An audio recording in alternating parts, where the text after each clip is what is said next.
자, 안녕하세요. 박성필입니다. 자, 오늘 파워로직스 보도록 하겠습니다. 자, 일단 이 초전도체 테마에서 대장주는 신성 델타테크가 맞습니다. 자, 초전도체 관련해서 LNS 벤처캐피탈이 퀀텀 에너지 연구소에 대주주로 자리를 매김하고 있고, 그 LNS 벤처캐피탈의 지분을 신성 델타테크가 52.52%, 신성, 그리고 그 다음으로 이제 파워로직스가 11.51%를 보유하고 있습니다.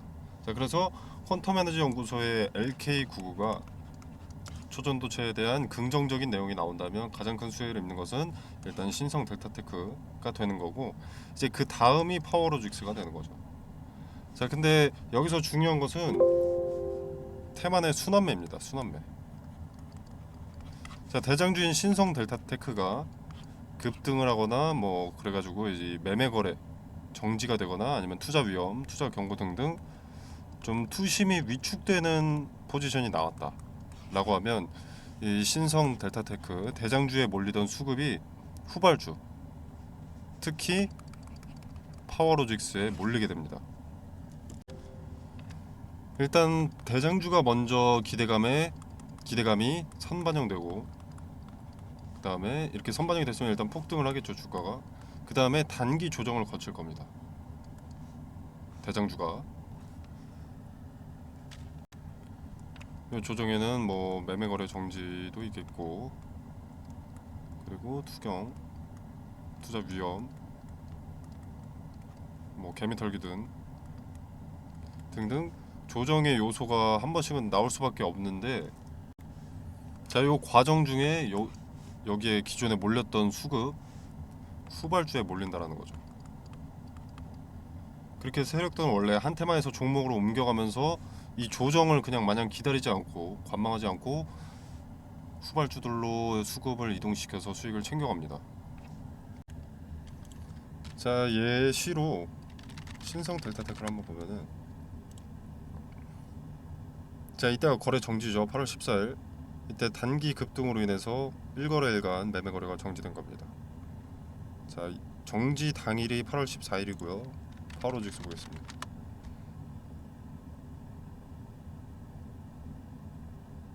11일부터 이렇게 엄청난 급등을 보여줬습니다. 여기서부터 여기까지 약 120% 정도가 되고요. 자, 신성 델타테크의 거래 정지가 14일이었습니다. 그 전 거래일은 11일이었고요. 자, 11일 날 신성 델타테크가 급등해서 매매 거래 정지 조건 기준가를 넘어서고, 그 다음 날인 14일 날 거래 정지가 예정이 되어 있던 건데 11일 날 장 막판부터 후발주들의 수급이 몰리는 것이 포착이 됩니다. 뭐 서남이나 파워로직스, 덕성, 뭐 원익 PNE 등등의. 자, 왜 수급이 몰리냐? 다음 거래일인 14일 날 대장주인 신성 델타테크가 매매 거래가 정지가 되니까 다른 후발주들로 수급을 이동시켜서 거기서도 수익을 보려고 하는 거죠. 하루라도 낭비하지 않으려는 겁니다. 초전도체 관련주들이 시장의 중심에 있고 전 세계가 주목하는 테마가 됐죠. 자, 그 시작이 한국의 퀀텀 에너지 연구소, 그리고 거기에 간접적이지만 연관이 있는 기업들은 지금 기대감을 한몸에 봤는데, 신성 델타테크가 하루 매매 정지된다고 그 기대감을 하루라도 낭비할 이유가 없다라는 겁니다. 그리고 이 테마의 강세도 이어가야 되기 때문에 대장주가 멈췄다고 수급이 다른 섹터로 넘어가게 두지는 않는 겁니다. 개인들의 관심을 계속 유지시키는 거죠. 앞으로도 이런 그림이 계속 나올 겁니다. 후발주기 때문에 상승폭은 대장주보다 적을 수는 있지만, 대신 이걸 달리 생각하면 저 후발주기 때문에 대장주를 보고 움직임을 미리 파악할 수가 있습니다. 대장주에서 힌트를 먼저 얻고 갈 수 있는 거죠. 자, 그러면 우리는 대장주인 신성 델타테크를 분석해야 됩니다. 신성 델타테크가 언제 단기 조정이 나올지, 언제 수급이 좀 약해질지. 자, 이 대장주의 조정은 후발주, 특히 LNS 벤처캐피탈의 지분을 신성 다음으로 많이 확보하고 있는 파워로직스에는 큰 힌트가 되겠죠. 일단 신성 델타테크는 현재 투자 위험에서 내려왔고 투자 경고 종목에 지정되어 있습니다. 자, 대장주인 신성 델타테크의 투자 경고 종목 지정 공시 내용입니다. 자, 여기 해제 요건이 있죠. 보시면은 일단 최초 판단일이 9월 18일입니다. 9월 18일. 그리고 여기 세 가지 조건이 나와 있죠. 자, 18일의 종가가 5일 전날의 종가 9월 11일의 종가보다 60% 이상 상승할 경우, 그리고 두 번째 조건 9월 18일의 종가가 15일 전날 8월 28일의 종가보다 100% 이상 상승할 경우, 그리고 뭐 세 번째는 9월 18일의 종가가 최근 15일 종가 중 최고가일 경우, 이 다음 사항에 모두 해당하지 않을 경우 그 다음 날에 해제가 되는 겁니다. 자, 모두 해당하지 않을 경우니까 가장 낮은 가격을 피해가면 그 위의 가격들은 자동적으로 피해가게 되는 거죠. 자, 그래서 가장 낮은 가격을 분석하면 되고요. 가장 낮은 가격을 보기 위해선 하나씩 좀 계산을 해봐야겠죠. 일단 이 세 번째는 필요가 없습니다. 종가 중 최고가만 아니면 되니까. 자, 그러면 9월 11일은 아직 나오지 않았습니다. 그리고 8월 28일은 나와 있죠. 자, 신성 델타테크 8월 28일 이날이네요. 종가 51,800원. 51,800원. 자, 몇 프로 이상이었죠? 100% 이상 상승할 경우. 자, 그러면 100%니까 곱하기 1을 하면 되겠죠. 그러면 10만 3,600원이 되네요. 자, 근데 신성 델타테크 현재 주가 54,300원입니다. 자, 이 두 번째 조건은 크게 신경 쓸 필요가 없겠죠. 지금으로부터 거의 뭐 100%가 올라야 되는 거니까. 그렇다면 첫 번째 조건이 열쇠가 될 텐데, 첫 번째 조건은 9월 11일로 아직 나오지 않았습니다. 자, 그러면 이제 달력을 한번 켜보겠습니다.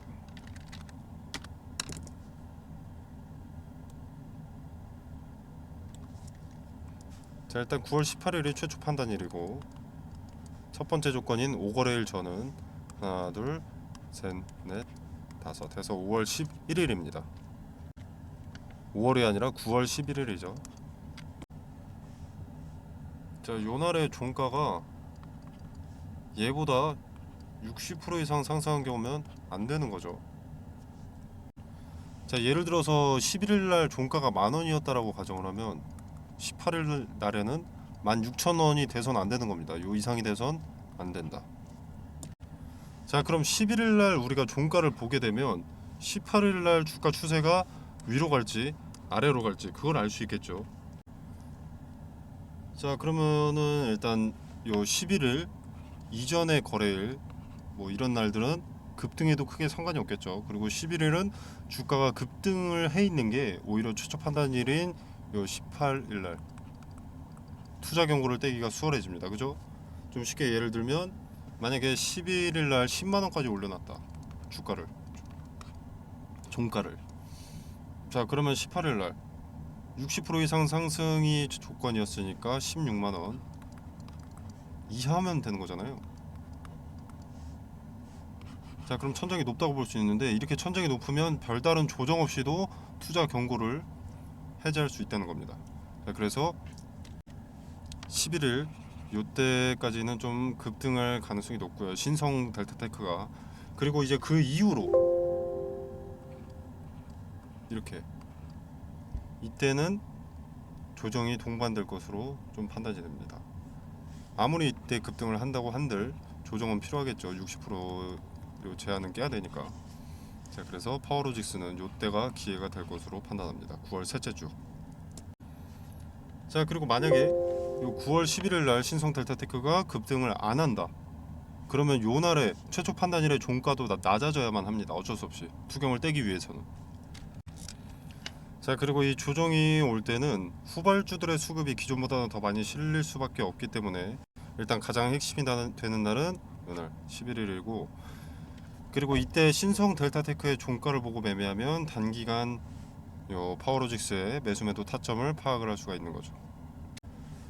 자, 상단에 전화번호 010-2764-3885번으로 파워로직스 또는 간단하게 파워 이렇게 두 글자 문자 메시지로 남겨주시면 제가 일단 카톡방 링크를 남겨드리겠습니다. 자, 그리고 이 공간 안에서는 대장주 신성 델타테크의 주가 추이를 분석하고 그 근거를 토대로 후발주인 파워로직스에서 단기 수익을 챙길 수 있는 전략 그리고 매수매도 타점 공유드리도록 하겠습니다. 자, 지금 권영환 교수가 모교인 고려대학교 강의에서 LK99에 대해서 언급을 했다라고 합니다. 자, 현재 고려대 교수로 재직 중이고 첫 강의날 이제 질의응답 시간을 가졌는데, 자, 여기서 학생들의 질문에 답을 해준 그 고려대 권영환 교수의 질의응답 내용을 좀 보도록 하겠습니다. 자, 권영환 교수의 경험과 확신. 권영환 교수는 자신이 외국 대학에서 연구한 방법이 자신이 시도한 접근 방식과 일치한다고 주장했다. 그는 오직 이석배 교수만이 특정한 것을 창조할 수 있다고 주장했다. 자, 여기 이렇게 뭐 LK99에 대한 기술이나 아니면 제작 방법을 말하는 것 같다라고 좀 써있죠. 자, 그리고 쭉 읽어보겠습니다. 자, 그는 20년 동안 모든 시뮬레이션을 보아왔기 때문에, 여기서 그는 이석배 교수를 말하는 거죠. 그는 20년 동안 모든 시뮬레이션을 보아왔기 때문에 이 문제에 대해서 깊은 이해와 자신감을 가지고 있다고 말을 했습니다. 권영환 교수가. 자, 그리고 이제 LK99에 대한 권영환 교수의 견해. 자, 그는 다른 개인은 LK99를 만들 수가 없다라고 주장을 했다고 합니다. 이런 기술이나 방법이 쉽게 개발될 수 있었다면 지금쯤 이미 발견이 됐을 것이라는 의견을 권영환 교수가 피력했다라고 하고요.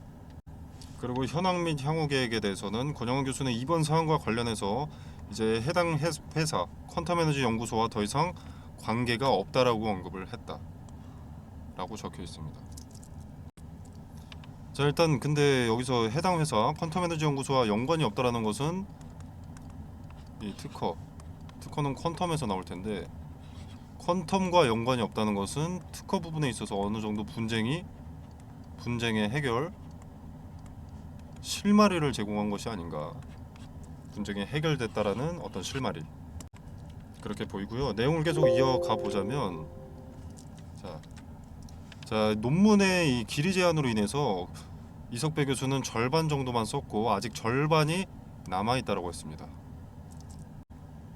논문에 공개된 그 절반만으로도 세상을 주목시켰는데 그만큼 더 남아 있다라는 거죠.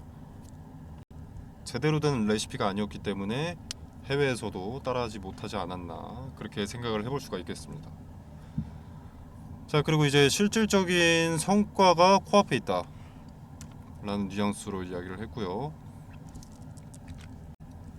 자, 그래서 학생들의 반응은 뭐 이러했고, 그는 다른 사람의 작품을 게시하지 않겠다고 단언해서 앞으로 더 자세한 내용이 공개될 것이라는 학생들의 기대감을 높였다 라고 했습니다. 자, 아무튼 이 질의응답에서의 핵심은 특허 분쟁이 일어났던 주요 인물 권 교수가, 그리고 이석배 교수죠. 이석배 팀. 권영환 교수가 이석배 박사만이 LK99 초전도체를 만들 수 있다라고 한 거죠. 이게 핵심이고, 아까 앞전의 내용을 보면은 자, 해외 대학들, 여러 대학들이 만들었던 것은 권영환 교수의 방식이다. 이석배 교수의 방식이 아니고. 그래서 이석배 교수는 앞으로 계속 논문을 내면서 본격적인 정보를, LK99에 대한 정보를 내놓게 될 것이다라고 얘기를 했습니다. 제 개인적인 생각, 경우의 수 중 하나는 일단 권영환 교수가 퀀텀에너지 연구소에 LK99 방막 증착 기술을 제공했다. 그리고 이제 이석배 교수는 LK99에 대한 제조법, 이거를 권영환 교수한테 알려주지 않은 상태에서 이제 권 교수가 퀀텀에너지 연구소를 나왔다. 그리고 이 방막 증착 기술의 특허를 신청한 것이라고 봅니다.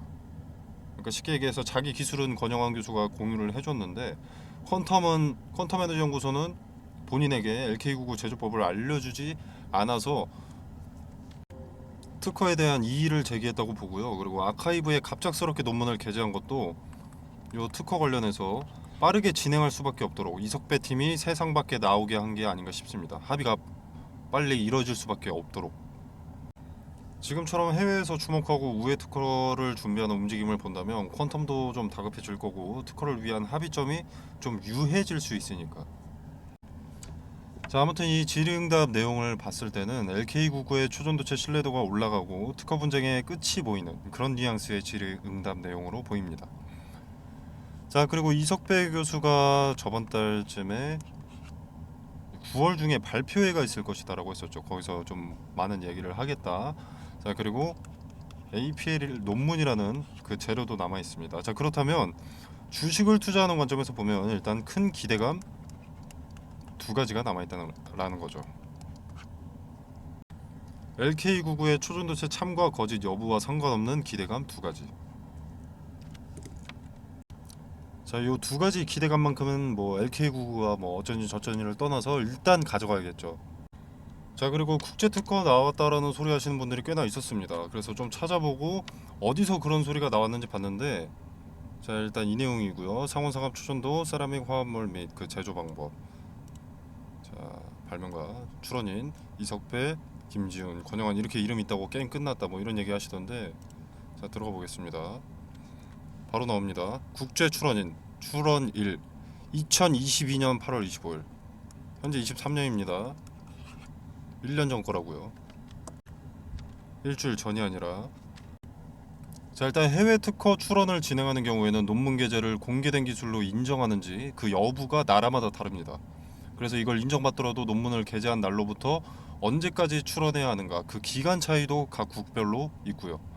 자, 지금 논문도 해외에서는 인정을 안 하고 있는데 국제 특허가 출원이 됐다고요?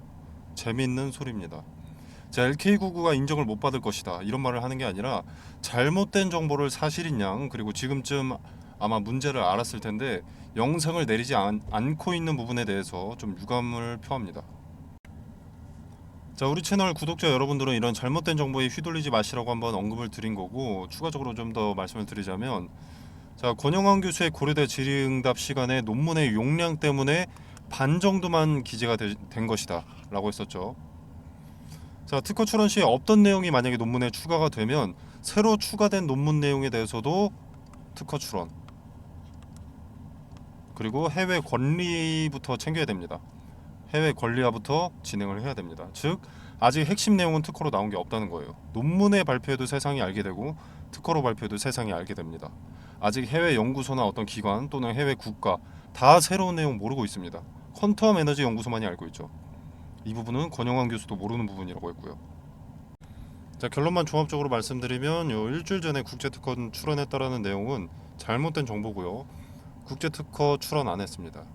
자, 그리고 제가 이 유튜브 뒤늦게 좀 확인을 해봤는데 여기서도 뒤에 해명을 했네요. 22년 8월이라고. 이 유튜브 채널도 잘못된 정보를 일부러 공유를 했다기보다는 착오한 것으로 보입니다.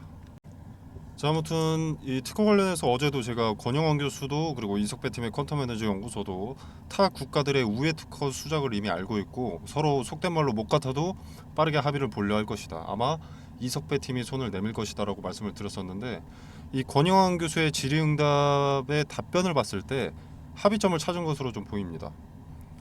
둘 다 죽고 기술 해외에 뺏기거나 아니면 합의점 찾고 특허 출원하거나 이 둘 중 하나밖에 없는데 어떤 게 가능성이 높은지는 명확하죠. 자, 그래서 특허 출원 이 과정은 무조건 나옵니다. 자, 이때마다 상한가는 먹고 나올 수가 있는 거죠. 자, 이건 비단 대장주인 신성뿐만 아니라 뭐 파워로직스 등등의 이 테마주 전체, 초전도체 테마주 전체가 같이 먹을 수 있는 내용이죠. 자, 그래서 이 부분에 대해서도 카톡방에서 더 자세하게 더 빠른 정보 접하실 수 있으시니까 카톡방에서 정보 공유 받아가시면 되겠습니다. 자, 카톡방 링크는 상단에 보이시는 전화번호 010-2764-3885번으로 파워로직스라든가 아니면 뭐 간단하게 파워 이것도 귀찮다 그럼 숫자 2번 이렇게 보내주시면 됩니다. 자, 그리고 파워로직스의 차트도 한번 보면은 현재 여기 매물이 가장 많은 자리 있죠. 자, 요 자리에 늘 저항이 됐었습니다. 한동안 돌파 시도 이렇게 꼬리 달리면서 돌파 시도가 있었는데 결국 저항받고 그 매물대 아래로 내려갔죠. 자, 근데 이날 거래를 동반해서 돌파를 했습니다. 그리고 그 다음날부터 강력했던 저항은 이제 지지의 포지션으로 바뀌어서 오늘 지지가 되는 모습이 나와줬고요. 자, 뭐 이렇게 아래에 있다고 무조건 저항이 되고 무조건 돌파하지 못하고 뭐 위에 있다고 무조건 지지가 되는 것은 아니지만 그 가능성이 상당히 높고요. 그리고 좀 결정적인 것은 투심을 결정해주는 요소가 됩니다. 자, 이날처럼 이렇게 거래를 만약에 더 많은 거래를 동반해서 돌파했다. 그러면 추세 전환이 되는 거거든요. 그럼 개인들의 매수세, 뭐 어떤 기관들의 매수세 올라가는 거죠. 그리고 만약에 이렇게 계속 지지를 받다가 또 대량의 거래를 동반해서 무너졌습니다. 그럼 그때는 투심이 무너지는 거죠. 그러면서 매도 물량이 쏟아지는 거고요. 그래서 이런 매물대 같은 것은 투심을 결정하는 약간의 요소가 됩니다. 근데 좀 전에 말씀드린 것처럼 거래를 동반해서 돌파를 했고 일단 이 강력한 저항을 깨버렸고 지지가 되는 모습이 나와주고 있기 때문에 추세 전환의 신호탄은 쐈다 라고 볼 수가 있겠습니다. 자, 그리고 트레이딩 관점에서 매수 매도 타점을 잡을 때도 의미 있는 이런 핵심 자리 같은 곳에 지지가 수차례 수렴된다. 그림이 이상하니까 뭐 이런 식으로 이렇게 들쭉날쭉하다고 치고 이렇게 지지가 수렴되는 자리가 많다라고 하면 거기를 매수 타점으로 잡습니다. 자, 그리고 이렇게 거래를 동반해서 돌파한 경우 매수 타점의 신뢰도가 올라가는 거고요. 자, 차트에서도 추세 전환의 힌트를 포착했고 그리고 이제 대장주 신성 델타테크의 예정된 조정을 파악했습니다. 자, 그리고 테만의 순환매로 파워로직스의 수급이 몰리는 그 시기에 대한 근거 어느 정도 윤곽이 잡혀 있고요. 미리 이날을 대비하고 신성 델타테크를 주목하면 언제 매수해야 되는지 그리고 또 언제 매도해야 되는지도 선명하게 길이 보이는 거죠. 자, 상단의 전화번호 010-2764-3885번으로 파워 두 글자 간단하게 문자 메시지로 보내주시면 제가 카톡방 링크를 보내드리고요. 이 공간 안에서는 파워로직스 분할 매수 그리고 분할 매도 타점을 말씀드리고 이 타점을 잡은 근거 세세하게 설명드리도록 하겠습니다. 자, 지금 시간이 그렇게 많이 남은 것은 아니죠. 단기간에 분할 매도로 먹고 또 곧바로 단기간에 분할 매수를 해야 됩니다. 자, 그리고 모든 것은 예단하고 매매해서는 안 되고요. 철저하게 분석한 뒤에 들어가야 되기 때문에 실시간 대응이 중요하죠. 실시간 대응을 하려면 미리 대비를 해야 됩니다. 자, 전쟁이 났는데 칼이라도 미리 갈아놔야 내가 대응할 수 있는 거 아니겠습니까? 미리 분석하고 계산한다면 리스크를 줄일 수 있습니다. 거기에 이제 분할까지 전제로 매매하면 안전벨트까지 채우고 갈 수 있는 거죠. 자, 상단에 전화번호로 파워라고 문자메시지 남겨놔 주시면 미리 여러분들 대비하실 수 있도록 자료와 근거 그리고 타점 공유 드리도록 하겠습니다. 자, 이 자료는 이렇게 제가 PPT 파일로 정리를 해뒀고요. 상호상합 초전도체 근거라고 제목을 지어놨는데 이 안에 자료와 그 근거뿐만이 아니라 트레이딩 관점에서의 분석도 녹아 있습니다. 자, 이거 하나면 여태까지 나와 있는 초전도체 관련 이슈와 그리고 반박 그리고 또 이제 LK99가 진짜일 가능성이 높은 이유 다 알 수 있습니다. 자, 매수 매도 타점은 제가 매일 추가되는 근거나 아니면 변수를 포함해서 업데이트를 하고 업데이트 되는 자료도 카톡방에 바로바로 올려드리니까 한번 받아보시고 여러분들 투자에 도움되시길 바라도록 하겠습니다. 자, 그리고 이거는 제가 8월 11일 날 신성 델타테크라는 종목이 자, 최초의 매매 거래가 정지될 때 추천이 나갔던 종목입니다. 자, 서남 덕성 파워로직스 원익PN이라는 종목이 추천이 나갔는데 자, 최근에 추천드린 이 종목들은 초전도체 관련주였고요. 제가 단기 테마성 종목을 보통 권유하진 않는데 단기적으로 수익을 먹을 수 있을 만한 명확한 근거가 나와서 추천이 나갔습니다. 그 근거로는 자, 일단 대장주인 신성 델타테크의 단기 급등으로 매매 정지가 다음 날에 예정이 되어 있었습니다. 이대로 장이 마감되면 다음 날 매매 정지가 확실시 되는 거였죠. 자, 근데 마무리되어가는 과정 중에 장 마감 직전 수급이 테마 후발주들 서남 덕성 파워로직스 원익PN에 몰리는 것을 포착했습니다. 자, 대장주인 요 신성 델타테크가 매매가 되지 않는다는 것은 관련 테마 후발주들의 급등을 예고하는 것이고 장마감 직전 그 수급의 이동을 포착했기 때문에 다음날 시초에 베팅을 추천했습니다. 단 함정의 가능성도 있기 때문에 제가 거래대금 300억 이상 몰리는 종목을 매수하라고 권유드렸고요. 자, 그래서 이 종목들의 수익을 좀 보여드리자면 원익PN이 자, 8월 11일 다음 거래일 종가 16.8% 올랐고요. 그 다음 날도 11.68%가 올랐습니다. 자, 서남 8월 11일 그 다음 거래일 상한가, 그 다음 거래일 상한가. 덕성 8월 11일 상한가 상한가. 파워로직스 8월 11일 상한가 상한가. 이렇게 근거를 갖고 추천이 나갔기 때문에 단기적으로 큰 급등을 가져갈 수 있었습니다.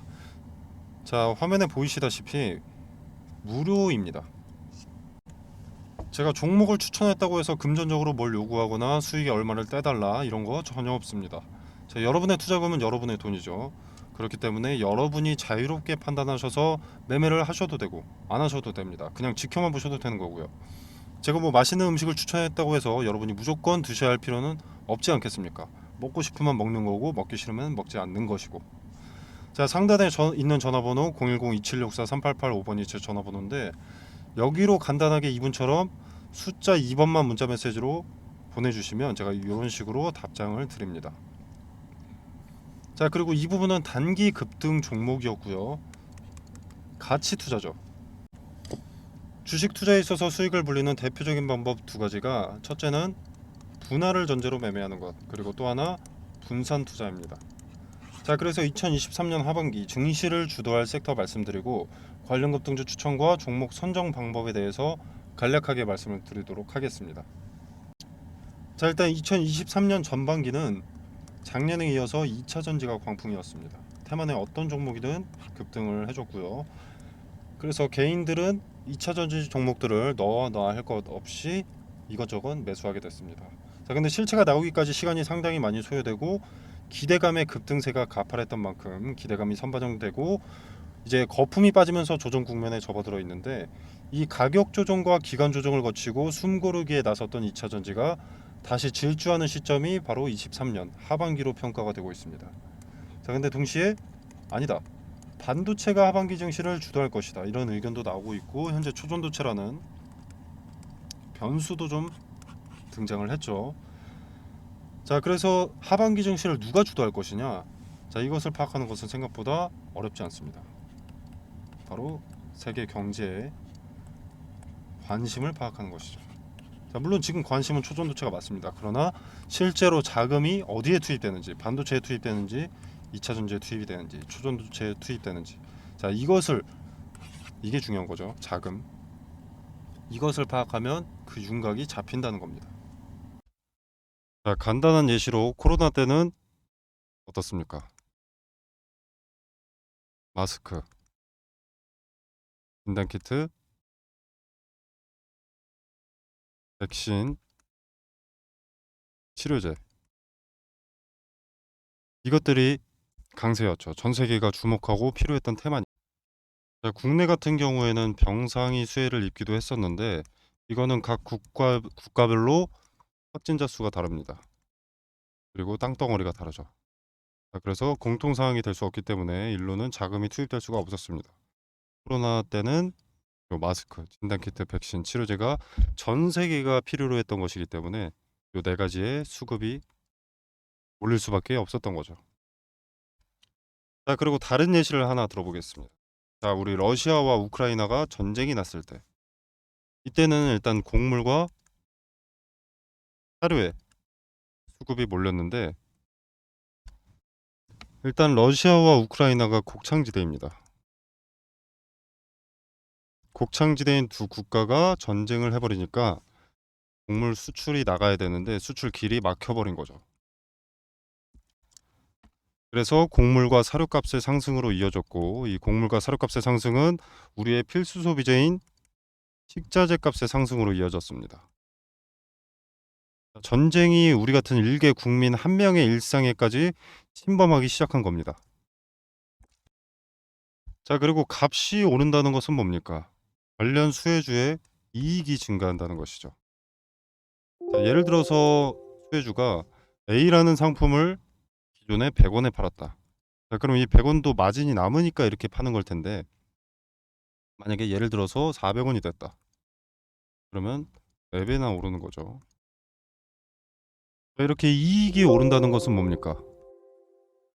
뭐 파이프라인 확장으로 뭐 재료가 추가된다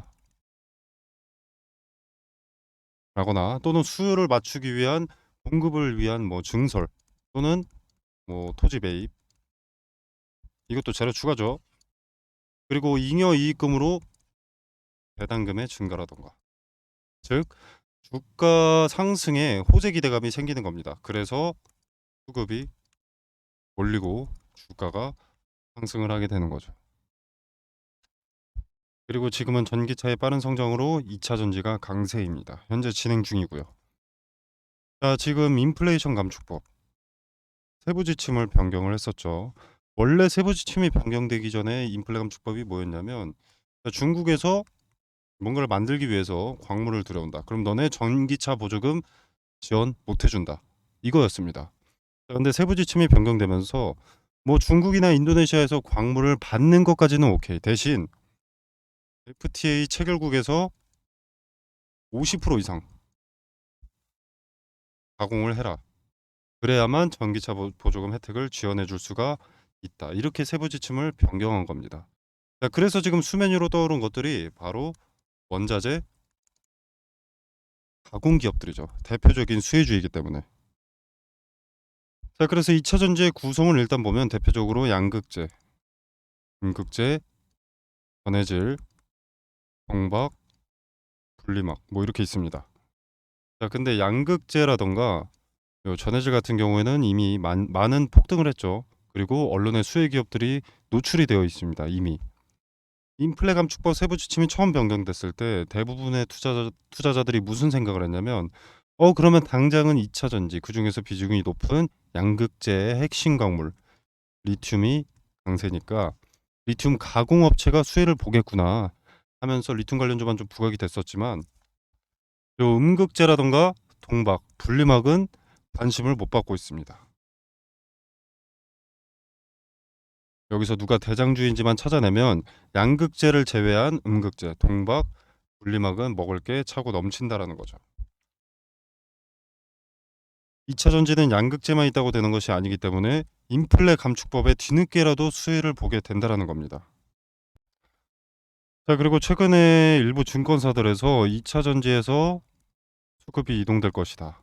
제약바이오라던가 로봇, AI, 반도체 일로 수급이 이동될 것이다. 이런 얘기들을 좀 하고 있는데, 일단 전 세계적으로 2차 전지에는 수백조 단위의 투자가 진행이 됐습니다. 앞으로도 수백조가 넘는 규모의 투자가 예정이 되어 있고요.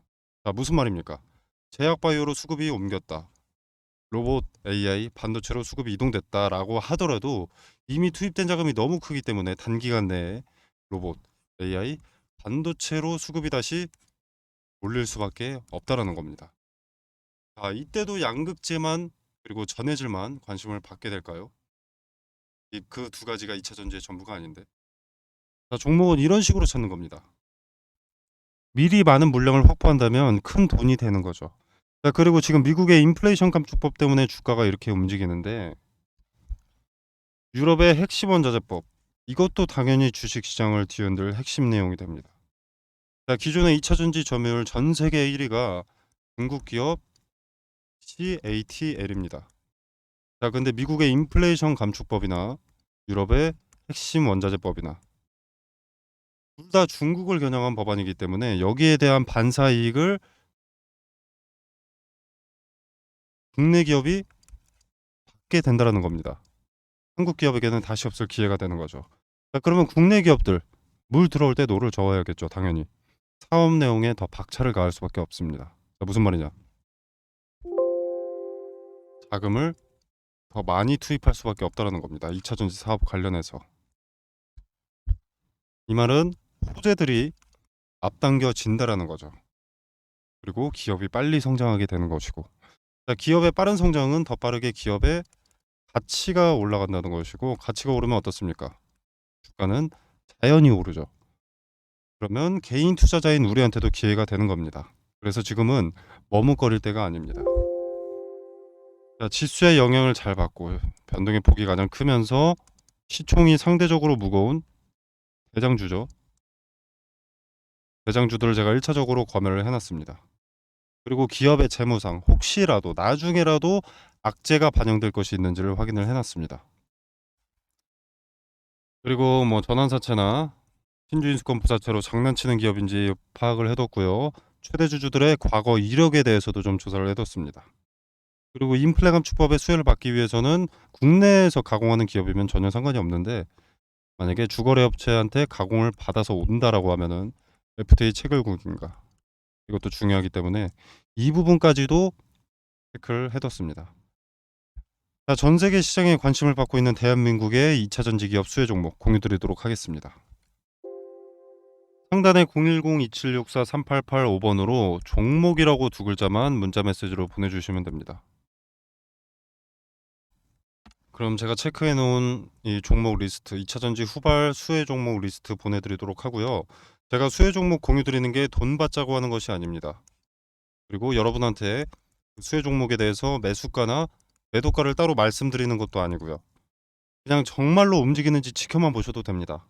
매수하고 안 하고는 여러분의 자유지만 종목을 선정하는 방식이라도 조금 알아가셨으면 하는 바람입니다. 그래서 그저 지켜만 보시더라도 어떤 방식으로 종목을 선정했는지, 왜 이 종목을 선정했고, 종목 선정 전에는 어떤 것을 체크했는지 다 세세하게 말씀드리니까 한번 지켜라도 보시길 바라겠습니다. 자, 오늘 준비한 영상은 여기까지고요. 여러분의 성공 투자를 기원하면서 마무리하도록 하겠습니다. 감사합니다.